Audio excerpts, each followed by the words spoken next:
জীবনে চলতে গেলে ভুল হয় না? আল্লাহর কাছে বলবেন, হে আল্লাহ, শয়তানের পক্ষ থেকে আমার ভুল হয়েছে, কিন্তু তোমার পক্ষ থেকে আমি রহমত চাই, তোমার পক্ষ থেকে আমি ক্ষমা চাই। আল্লাহ তাআলা বলছেন, যে নিজের পাপের কথা স্মরণ করে অনুতপ্ত হবে, আমার কাছে বারবার ক্ষমা চাইবে, ফাউলাইকা ইউবাদদিলুল্লাহু সাইয়্যাতিহিম হাসানাত, আমি শুধু তাকে ক্ষমাই করব না, বরং তার সমস্ত গোনাগুলোকে নেকি দ্বারা পরিবর্তন করে দিব। এই জন্য জীবনে চলার পথে যতবার আপনার ভুল হবে, আপনি ততবারই উঠে দাঁড়াবেন। আর আপনার চলার পথে ভুল হবেই যদি আপনি সঠিক পথে থাকেন। শয়তানের সবকিছুই ভুল, নতুন করে তার ভুল হওয়ার কোনো সিস্টেম নাই। কিন্তু আমরা যারা ঈমানের উপরে থাকি, আমাদের সামনে পিছনে ডানে বামে শয়তান ওত পেতে বসে আছে, কখন আমাদের দ্বারা সে খারাপ কাজ করাবে। এই জন্য আমাদের ভুল হওয়া স্বাভাবিক। কিন্তু আমরা যদি আল্লাহকে মেনে রাসূল সাল্লাল্লাহু আলাইহি ওয়াসাল্লামের আদর্শ গ্রহণ করে চলতে পারি এবং ভুল হওয়ার পরে তাৎক্ষণিক শয়তানের মতো অহংকার না করে আল্লাহর রহমতের আশায় ক্ষমা চাই, আল্লাহ তাআলা ক্ষমা করে দিবে।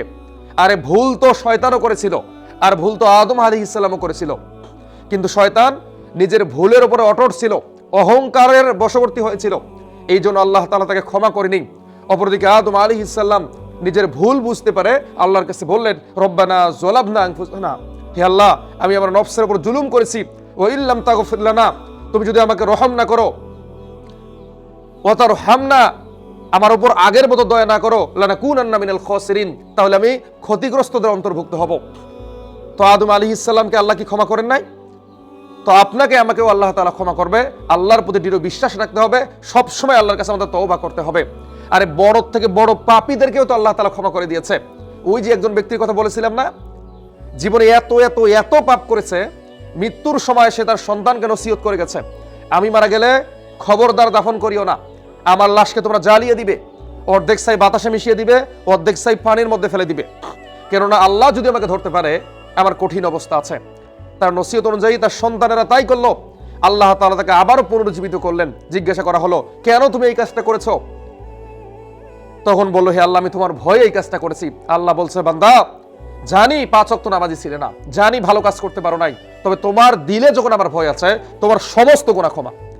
এই জন্য বড় থেকে বড় পাপীকে ক্ষমা করতে আল্লাহর বড় কোনো কারণের প্রয়োজন হয় না। এই জন্য জীবনের কোনো অবস্থাতে আল্লাহর দয়া থেকে নিরাশ হওয়া যাবে না। আল্লাহ তাআলা নিজেই কোরআনের মধ্যে বলছেন, লা ইন শাকারতুম লা আযীদান্নাকুম ওয়া লা ইন কাফারতুম ইন্না আযাবি লাশাদীদ। বান্দা যদি নিয়ামত পাওয়ার পরে শুকরিয়া আদায় করে, নিয়ামত বাড়িয়ে দেওয়া আমার দায়িত্ব। আর যদি না শুকরিয়া করে, তার নিয়ামতকে ছিনিয়ে নেওয়া এবং তার উপর আযাব বর্ষণ করা, এটা আমার দায়িত্ব। এই জন্য জীবনের কোনো অবস্থাতে আল্লাহর দয়া থেকে নিরাশ হওয়ার সুযোগ নাই। আপনি হয় অনেক বড় পাপ করেছেন, আপনি নিয়মিত চুরি করেছেন, আপনি চগলখড়ি করেছেন, আপনি মানুষকে কষ্ট দিয়েছেন, আপনি মানুষের জমি আত্মসাৎ করেছেন, এত কিছু করার পরেও আপনি যদি আল্লাহর দয়া থেকে নিরাশ না হন, আল্লাহর প্রতি তাওয়াক্কুল করেন এবং আল্লাহর কাছে ক্ষমা প্রার্থনা করেন, আল্লাহ তাআলা অবশ্যই অবশ্যই ক্ষমা করবেই করবে, এতে কোনো সন্দেহ নাই। একজন মহিলার কথা মনে আছে না? জেনা ব্যভিচারকারিণী মহিলা, সে একটা কুকুরকে পানি পান করিয়েছিল, এর ওসিলায় আল্লাহ তাআলা তাকে ক্ষমা করেছে। এই জন্য আল্লাহর ক্ষমা করতে বড় কোনো কারণের প্রয়োজন হয় না। আল্লাহ বলে, যে যত পাপ করেছে জীবনে, কেউ যদি একটা বার মন থেকে আল্লাহ রাব্বুল আলামিনকে ডাকে, আর তার দিলের ভিতর যদি তাকওয়া থাকে, সে যদি একনিষ্ঠভাবে আল্লাহকে ডাকতে পারে, আল্লাহ তাআলা শুধু তাকে ক্ষমাই করবে না, তার সমস্ত গুনাহগুলোকে নেকি দ্বারা পরিবর্তন করবে। এই জন্য জীবনের কোনো ক্ষেত্রে নিরাশ এবং হতাশ হওয়ার কোনো সুযোগ নাই।